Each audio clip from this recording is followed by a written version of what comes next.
নমস্কার, inside sports বাংলার আরও একটি ভিডিওতে আপনাদের সকলকে স্বাগত জানাই। এই মুহূর্তে দাঁড়িয়ে রয়েছি পাইকপাড়া শহীদ মঞ্চ। আজকে কিন্তু এখানে সৃঞ্জয় বসু নির্বাচনী প্রচার অনুষ্ঠানে এসেছিলেন। আজকে কিন্তু এই অনুষ্ঠানে বহু দিকপাল প্রাক্তন ফুটবলার ছিলেন, তাছাড়া ক্রিকেট জগতেরও বহু মানুষ ছিলেন এবং মঞ্চ কিন্তু ছিল তারকাখচিত নচিকেতা চক্রবর্তীও কিন্তু আজকে উপস্থিত ছিলেন। আজকে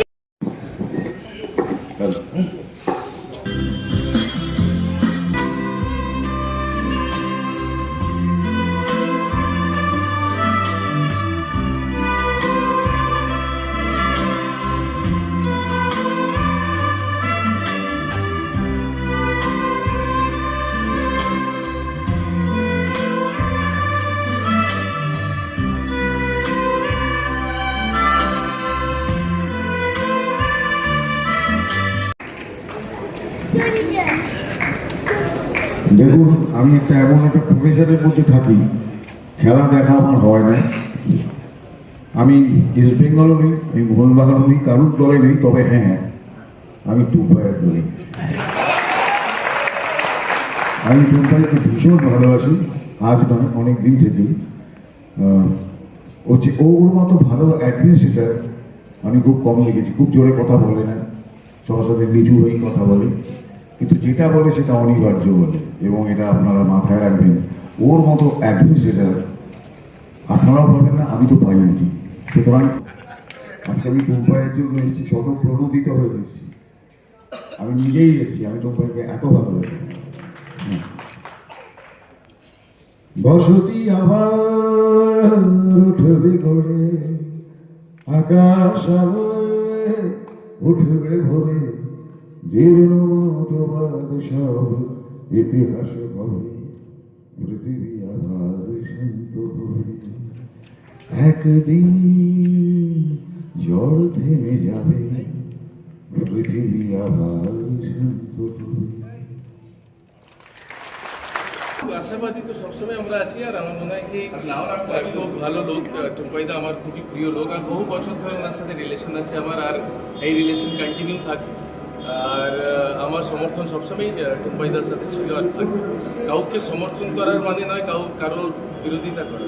আমি এটাও মঞ্চ অনেকে হঠাৎ ভোট এসেছে বলে আপনাদের কাছে কার্ড যাচ্ছে, আপনাদের বাড়িতে উত্তরীয় যাচ্ছে।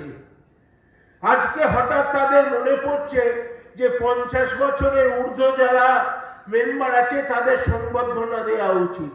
কেন এতদিন তো মনে পড়েনি?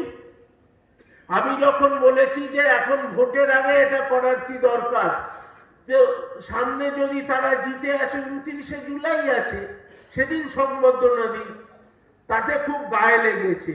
তাতে বলছে আমি নাকি সহ্য করতে পারছি না এই সংবর্ধনাটা। আমার কথা হচ্ছে আজকে ভোট না হলে আপনার এই চিন্তা ভাবনাটা কোথায় ছিল? কোথায় আপনি সমর্থকদের সদস্যদের কার্ড পাঠাতেন? কবে সদস্যদের মেসেজ পাঠিয়েছেন?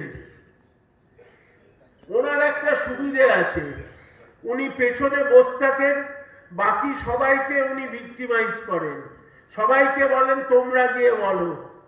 আজকে যখন উনি সচিব ছিলেন, একজন কার্যকরী কমিটির সদস্য কিছু ব্যানার লাগিয়েছিলেন উত্তর কলকাতায়, তখন বলেছিল, আমাকে তখন বলেছিল যে তুই সচিব, তুই প্রতিবাদ করা উচিত, তুই কেন প্রতিবাদ করছিস না, আমার ব্যাপারে লাগাচ্ছে। এবং তোমারও তো প্রতিবাদ করার রাইট আছে।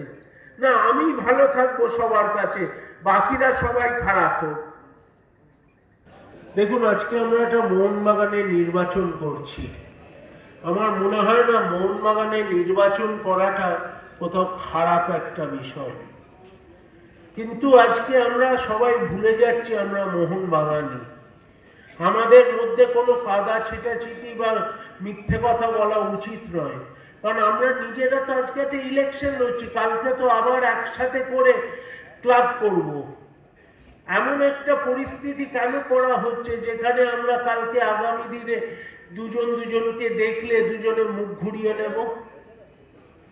আজকে কনস্ট্যান্ট মিথ্যে কথা বলে যাওয়া হচ্ছে। কোথায় কি লেখা, কিছু কথা আছে বলতে দুঃখ হয়, কিছু সাংবাদিকও আছে এবং আজকে দেবাশিস দত্ত বলে বেড়াচ্ছেন মোহনবাগানের সাফল্যে নাকি আমাদের ঈর্ষা হয়।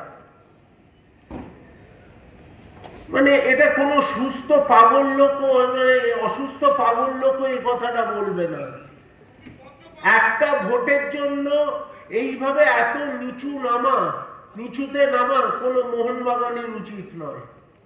আজকে তো আমাদের এটা গর্বের বিষয় যে আমরা আজকে কাস্ট করে ভোট করেছি, যাতে প্রতিটি সদস্য তার ভোটটা এসে দিতে পারবে। আজকে এমন প্রশ্ন করা হচ্ছে যে ইস্ট বেঙ্গলের সেদিন মঞ্চে আপনি ছিলেন আর দেবাশিস দত্ত ছিল।